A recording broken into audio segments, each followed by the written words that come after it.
Welcome back everyone. आज मेरे साथ एक बहुत ही खास मेहमान, ठीक है। अब मेरा बायोलॉजी जो है अपने आप में एक बड़ी इंटरेस्टिंग सब्जेक्ट है और उसको और इंटरेस्टिंग बना के पढ़ाना कोई रत्ना मैम से सीखे। तो ma'am welcome. Thank you Abhishek sir. Okay, तो मैम सबसे पहली बात मैं ये जानना चाहूँगा कि how did you start in this line? देखिए, मुझे बिल्कुल टीचिंग करने का कोई शौक नहीं था। मैंने Okay. कभी कोई एम नहीं रखा। हाँ। मैं एक आईएएस ऑफिसर बनना चाहती थी। Okay. और मैं यूपीएससी के चरण पे चढ़ गई। मेरे 2 ऑप्शनल बॉटनी और जूलॉजी होते थे। Okay. पर मैं अंतिम चरण में ये मुकाम को हासिल नहीं कर पाई। Okay. फिर मैंने जूलॉजी ऑप्शनल से हिसार में सोचा कि यूपीएससी की कोचिंग दूंगी। पर यहाँ पर मुझे कोई भी जूलॉजी एस्पिरेंट नहीं मिला। तो मैंने इस अपना मार्ग को बदल लिया कि प्री मेडिकल एंट्रेंस में मैं चली जाऊंगी। और इसमें स्टूडेंट्स की कोई कमी नहीं रही मेरे पास। Correct. और ये कारवां अब तक चल रहा है। करेक्ट। देखिए, मुझे तो लगता है कि आईएएस तो one of the toughest exams हैं और बिल्कुल। अगर आपने उसकी प्रिपरेशन करी है तो आपकी सोच, आपके पढ़ाने का तरीका, आपकी नॉलेज बेस इतनी वाइडन हो जाती है कि फिर तो पीएमटीएन ये तो काफ़ी आसान हो जाता है। ओके, मुझे बस ये और जानना है कि आपकी क्या वो चीज़ है जो आपकी टीचिंग स्टाइल को दूसरों से अलग और यूनिक बनाती है? क्योंकि कई बार ना लोगों के मन में ये धारणा है, देखिए मैं बताता हूँ, पेरेंट्स को बताता हूँ। कई बार लोग सोचते हैं कि बायोलॉजी का क्या है, वही 4 थ्योरी है, पढ़ा दी, वही एनसीईआरटी रटवा दी। ऐसा बिल्कुल भी नहीं है। टीचिंग स्टाइल बड़ा इंपॉर्टेंट है, बिल्कुल। रेलेवेंट कंटेंट बड़ा इंपॉर्टेंट है, आपकी डिलीवरी बहुत इंपॉर्टेंट है। बिल्कुल, कम्युनिकेशन। बिल्कुल वही, इट्स अ 2 वे स्ट्रीट। तो ऐसा क्या है जो आपके टीचिंग स्टाइल को थोड़ा डिफरेंट, थोड़ा यूनिक बनाता है? देखिए, सबसे पहले तो है कि मैं इंटरेस्ट बहुत क्रिएट करती हूँ। ओके। अगर मान लीजिए सब्जेक्ट में, देखिए अभिषेक सर, आप खुद एक इतने अच्छे महान गुरु हैं। Thank तो you, ma'am. जब हम सब्जेक्ट में इंटरेस्ट क्रिएट करते हैं तो बच्चा उसको इस तरह से घर में जा करके पढ़ता है कि वो बुक छोड़ता नहीं है। ओके। और मैं दूसरा काम ये करती हूँ कि I determine the test of examiner. Okay. Examiner हमसे बायोलॉजी में क्या मांगता है, तो वो बस एनसीईआरटी मांगता है। बहुत कन्फाइंड सिलेबस है नीट का या बोर्ड्स का। तो जब हम उसको एनसीईआरटी पढ़ाते हैं तो मैं एनसीईआरटी को डिकोड करवाती हूँ। और डिकोड करने के लिए बच्चे को स्किल्स भी सिखाते हैं। तो जब बच्चा एनसीईआरटी डिकोड करने लगता है, पीवाईक्यू करता है, तो उसको ऐसा लगता है अरे ये तो मुझे आता है। तो इससे एक्स्ट्रा ऑर्डिनरी स्टूडेंट्स को बेनिफिट तो होता ही होता है। उसी प्लेटफॉर्म पे ऑर्डिनरी स्टूडेंट्स भी एक्स्ट्रा ऑर्डिनरी के मार्ग पे चल पड़ते हैं। करेक्ट। और इतना ही नहीं, मैं मैनेजमेंट स्किल्स, लीडरशिप स्किल्स, ये सब बताती हूँ। फिर देखिए, बायोलॉजी में कुछ ऐसे हमारे सब्जेक्ट में आता है कि जैसे वो इंटरडिसिप्लिनरी सब्जेक्ट है, तो मेरे पास टी शेप का नॉलेज है, डेप्थ है बॉटनी जूलॉजी का, और ब्रेड्थ है डिफरेंट सब्जेक्ट का। क्योंकि यूपीएससी की तैयारी में मुझे political science, sociology, economics, geography, ये सब पढ़ाया गया। करेक्ट। तो ये पढ़ने के बाद मैं इंटरडिसिप्लिनरी जोड़ करके इनको बता देती हूँ। आपको पता ही है, एनसीईआरटी तो गागर में सागर है। करेक्ट वही है। एनसीईआरटी अगर आप बुक को देखेंगे तो इतनी पतली सी किताब है, पर अगर आप उसकी लाइन बाय लाइन जाएंगे तो इट्स लाइक इनफाइनाइट लूप। आप मतलब ज़िंदगी ख़त्म हो जाएगी, हर बात आप उससे नहीं सीख सकते। लेकिन अगर सीख गए तो नाम के आगे डॉक्टर लग ही जाएगा। इनफैक्ट मैं रत्ना मैम को इंस्टाग्राम पे भी फॉलो करता हूँ और मैं देखता हूँ कि इन्फॉर्मेटिव स्लाइड्स डालती हैं। और मेरा तो सब्जेक्ट फिजिक्स है, मेरे पास मैथ्स था, फिर भी मुझे बायो की 2-4 बातें समझ आने लग गई हैं। Thank you to ma'am for that. अच्छा मैम, ये मैं पूछना चाहूँगा आपसे कि जैसे आजकल के जो बच्चे हैं, हाँ जी, पहले जो बच्चे होते थे मुझे लगता था ना उनमें रेजिलियंस थोड़ी ज्यादा थी। बिल्कुल। मतलब अगर आप उसको डांट दो, इनफैक्ट बच्चों को अगर पीट भी देते थे टीचर्स तो भी बच्चे को ज्यादा फर्क नहीं पड़ता था। आजकल बच्चे थोड़े सेंसिटिव ज्यादा हैं, बहुत ज्यादा है। तो इससे क्या उनकी तैयारी पे कोई डायरेक्ट कोरिलेशन है? बिल्कुल। देखिए, सबसे पहले तो मैं जो आप बोल रहे हैं उसका समर्थन कर रही हूँ। बच्चे असहनशील हो गए, ठीक है, बच्चे सहनशील बिल्कुल भी नहीं है। अच्छा, दूसरी बात यह है कि उनका मूड स्विंग्स बहुत ज़्यादा होता है। ओके। तो देखिए, इसको रिलीव करने के लिए तो एक ही तरीका है, गैजेट्स पे भी वो बहुत भाग रहे हैं। देखिए, थोड़ा सा तो हम लोग को अध्यात्म को अपनाना होगा। किसको स्ट्रेस नहीं होता है? करेक्ट। अर्जुन भी, धनुर्धर अर्जुन भी जब इससे नहीं बचे, तो हम लोग को यहाँ पर उनको स्ट्रेस से मुक्ति दिलानी होगी। जैसे कृष्ण भगवान ने सपोर्ट किया, वैसे ही उन्हें पल पल एक कहिए हमें अम्ब्रेला की तरह सपोर्ट करना पड़ेगा। और यहाँ पर एक और भी बात है कि जब सब्जेक्ट इंटरेस्ट होने लगता है तो उनका स्ट्रेस लेवल बहुत कम होने लगता है। ये तो है। जैसे मैम ये मैं कहना चाहूँगा कि जैसे मैं ना क्या करता हूँ कि खाली समय में फोटोग्राफी करता हूँ। बिल्कुल। अच्छा, ये मुझे आपकी बड़ा हॉबी मजा है। आता है। हाँ। मैं आपको देखी हूँ। तो मैंने जब ये स्टार्ट किया ना तो मुझे लगता था कि देखो मेरी लाइफ बड़ी बिजी है, टाइम ही नहीं है। बस जब टाइम निकाला और वो करना शुरू किया ना तो फिर समय का पता नहीं चलता था। 4 घंटे बीत गए, 5 घंटे बीत गए, एक अच्छी शॉट के लिए घंटों वेट कर रहे हैं। और then when we get it feels so good. तो पढ़ाई के साथ भी वैसा ही, अगर आपका इंटरेस्ट आ रहा है ना और अगर आप मन से कर रहे हैं बिल्कुल तो बिल्कुल बड़ी अच्छी चीज़ है पढ़ाई। मतलब आप देखो ना, मैं तो कहता हूँ पेरेंट्स को भी बच्चों को भी हमेशा ये कहता हूँ कि एक बात बताओ बेटा, आप एक नए जूते खरीदे, आप इतने खुश हो जाते हो, नया मोबाइल खरीदा, सबको दिखा रहे हो, तो नए नॉलेज के लिए भी तो उतना खुश हो ना। यस, और ये नॉलेज तो ऐसी चीज है जो मल्टीप्लाई होगी, जो आगे जाके आपकी पूरी लाइफ को चेंज कर सकती दे है। Should have the appetite to learn. Exactly. तो वही है, मैम का कहना है कि पुराने टाइम में बच्चे थोड़े ज़्यादा मेंटली स्ट्रांग थे, अब थोड़े से वो फ्रेजाइल हो गए हैं। तो इसमें बहुत सारी चीज़ें हैं, सोशियो इकोनॉमिक स्टेटस चेंज हुए लोगों की, माँ बाप भी थोड़े सॉफ्ट पेरेंटिंग की तरफ चले गए हैं, सोशल मीडिया का एक्सपोजर बहुत है।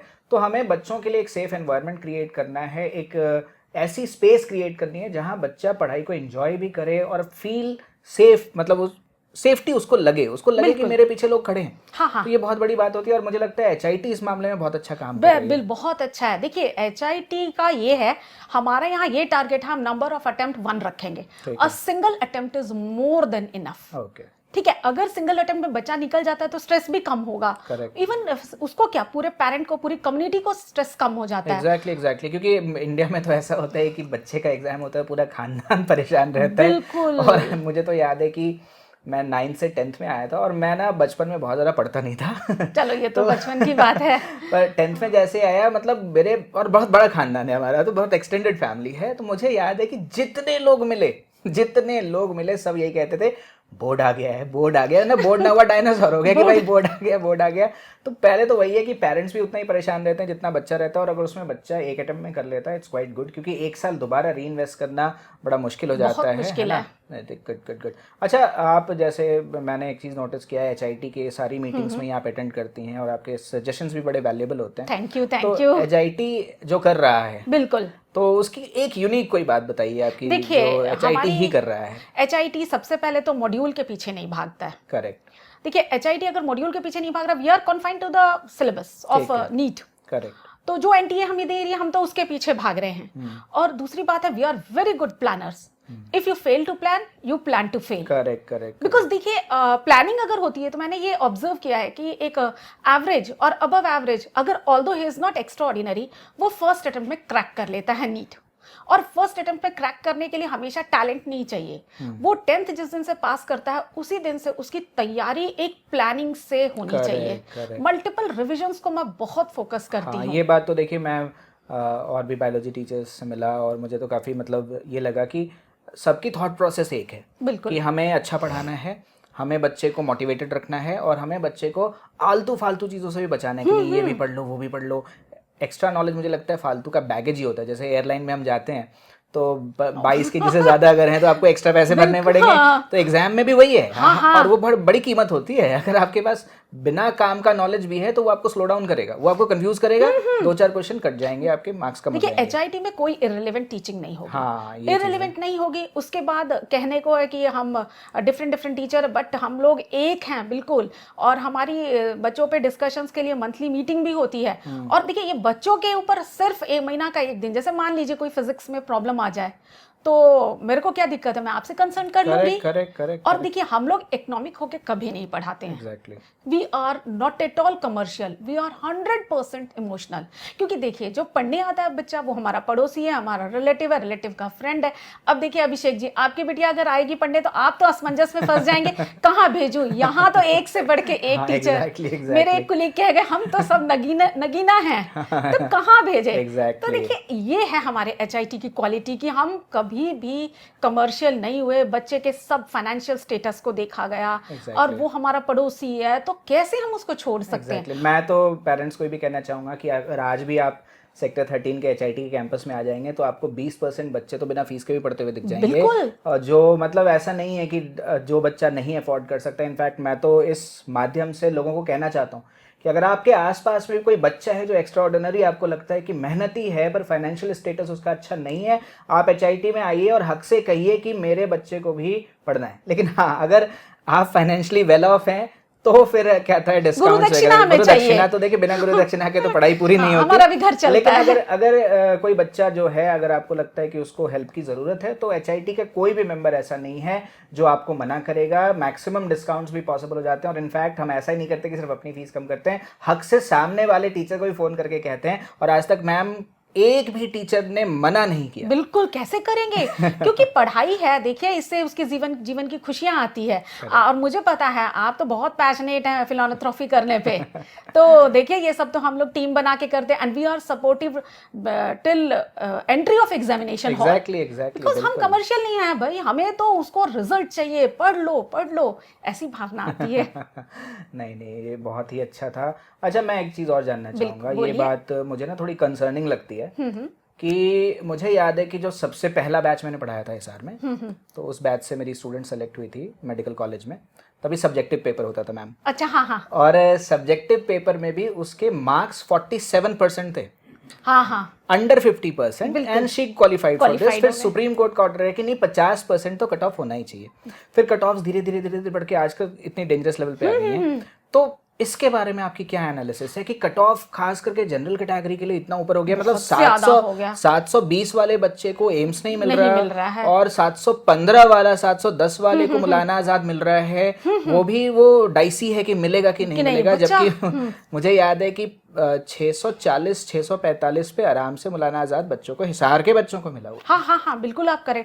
देखिए मेरा ये राय है कि मेरे को जैसा लगता है आज के डेट में नंबर बहुत ज्यादा आता है, नॉलेज तो मुझे लगता है घटते जा रहा है। ये तो है, पेपर का लेवल भी वैसा नहीं रहा। लेकिन मैम जो मेरी पर्सनल एनालिसिस कहती है कि इस बार जो डिबैकल हुआ, जो इतने सारे रैंक 1 आ गए, इतने सारे फुल मार्क्स आ गए, उससे एनटीए की बड़ी किरकिरी हुई है बहुत ज्यादा। तो मुझे लगता है कि पेपर ना दोबारा वो टफर की तरफ जाएगा। क्योंकि टफर पेपर क्या करता है, देखिए मैं मानता हूँ मैम कि अगर आप ना डॉक्टर चुन रहे हैं, हाँ, बिल्कुल। देखिए इंजीनियरिंग में क्या है कि आगे भी जाके कुछ ना कुछ सीख लेता है, लोअर लेवल्स भी है ना इंजीनियरिंग में, मल्टीपल लेवल्स है। मेडिकल में ऐसा नहीं है कि अगर आप डॉक्टर हैं तो आप डॉक्टर हैं, आपकी किसी की लाइफ आपके हाथ में है। तो मुझे लगता है कि you should have that intellect. अभी का जो सिस्टम है वो क्या कर रहा है कि उसने ना रटने वाली टेंडेंसीज को भी बढ़ावा दे दिया कि अगर आप रट के चले जा रहे हो तो हो जाएगा आपका, और वो लोग ना आगे जाके शायद उतने अच्छे डॉक्टर नहीं बन पाएंगे। और मुझे लगता है कि पॉलिसी मेकर्स को भी ये बात पता है। तो मेरी पर्सनली मुझे लग रहा है, और हम हो सकता है इसी पेपर से ऐसा देखें कि पेपर का लेवल दोबारा से बढ़ना शुरू होगा और दोबारा वो वापस आ जाएगा जो इसका रुतबा था, जो स्टैंडर्ड था। देखिए क्या है ना कि वो जो एक डॉक्टर है वो ह्यूमन मशीन को डील करता है, और ह्यूमन मशीन को छेड़ना कोई आसान बात नहीं है। हमें उसको ऑपरेशन थिएटर से सही निकालना है, और उसके पहले देखिए ओपीडी बहुत सारे वो टेस्ट क्लिनिकल ट्रायल्स पे भी जाता है। तो मैं तो ये कहूँगी पेपर बहुत अच्छे स्टैंडर्ड का होना चाहिए, कंसेप्ट बेस्ड क्वेश्चन आना चाहिए, ताकि हम अपने एक से एक जो डायमंड है उनको निकाल कर ले जाएं। एग्जैक्टली।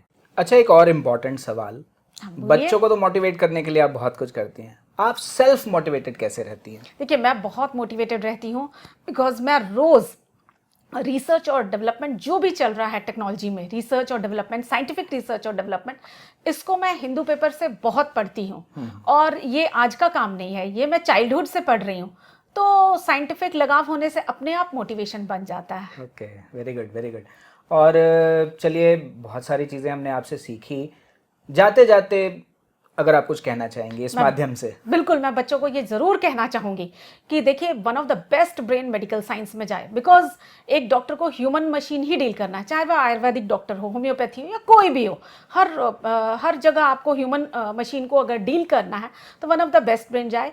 थोड़ा सा आप बच्चे कहते हैं कि पढ़ने में बहुत टाइम लगता है, लगने दीजिए, ब्राइट करियर भी तो बन जाएगा। देखिए एक बार कार्बन को टेम्परेचर और प्रेशर मिलता है तो वो डायमंड बन के निकलता है। Doctors are not doctors, they are diamonds of our country. Exactly. और मैं मैम बताऊं, मैं तो पर्सनली इन बच्चों की जर्नी देखता हूं और कैसे वो 10th से आते हैं और आज की डेट में सुपर स्पेशलिस्ट बन के बैठे हैं। That journey itself is very inspiring और हार्डवर्क से भरा हुआ है और बड़ी फुलफिलिंग फीलिंग है। मैं बताऊं आपको कि अगर आप एक बहुत बड़े सर्जन हैं और आपने एक बहुत कम्प्लेक्स सर्जरी करके किसी की जान बचा दी, हो सकता है आपने उस सर्जरी के लिए 2 लाख 4 लाख रुपए चार्ज कर लिए, लोग दे भी देंगे।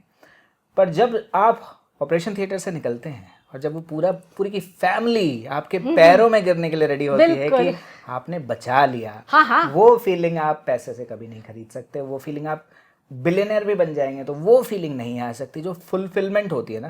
क्योंकि कई बार डॉक्टर्स ऐसे होते हैं कि 15-15 घंटे के ऑपरेशंस चलते हैं, वो बीच में वॉशरूम नहीं जा सकते, पानी नहीं पी सकते, पानी नहीं सकते, फ़ोन नहीं चला सकते, और उसके बाद उतने थकान के बाद भी उनके चेहरे पे वो विक्टोरियस स्माइल होती है। तो ये फुलफिलमेंट तो मेडिकल फील्ड में ही आता है। एंड मैं ये भी कहना चाहूँगा दर्शकों को कि हिसार जिस तरह से कोचिंग के लिए इतना फेमस है, उसी तरह से यहाँ के मेडिकल फैसिलिटीज के लिए बड़ा फेमस है। And we are so proud of the doctors of Hisar. You people are doing amazing work. बड़ा अच्छा लगता है, मतलब हिसार का नाम तो मैंने दिल्ली और उधर राजस्थान और पता नहीं कहाँ कहाँ तक सुना है कि यहाँ की मेडिकल फैसिलिटीज बहुत अच्छी है। और डॉक्टर जिसको बचाता है वो पर्सन कितना बड़ा देश का रिसोर्स होता है। बिल्कुल बिल्कुल, every time you never know कि कौन आने वाली हिस्ट्री को बदल के रख दे। नहीं, अच्छा है मैम। मुझे लगता है कि इस थोड़ी सी ही देर में मतलब काफ़ी चीज़ें मुझे समझ आई, और मेडिकल फील्ड के बारे में भी, आपके बारे में भी समझ आई बहुत सारी चीज़ें। And I am very happy कि इतने अच्छे लोग अपनी पूरी लाइफ को डेडिकेट कर रहे हैं इस फील्ड में। एंड मैं पेरेंट्स एंड स्टूडेंट्स से कहना चाहता हूँ कि मेडिकल के हाई कट ऑफ्स देख के आप डरिए मत। इनफैक्ट जब से हाई कट ऑफ गया है, इनफैक्ट HIT के सिलेक्शन परसेंटेज भी बढ़ गए हैं। हम लोग ज्यादा वर्क कर रहे हैं, मोटिवेट कर रहे हैं। और Correct. देखिए, जैसे मान लीजिए जो बच्चा डिफरेंट डोमेन में जाना चाहता है, तो अगर मान लीजिए मेरा एक स्टूडेंट है, वो एंटरप्रेन्योर बन गया, वो फार्मा कंपनी खोल दिया, सिरसा में उसकी फैक्ट्री है।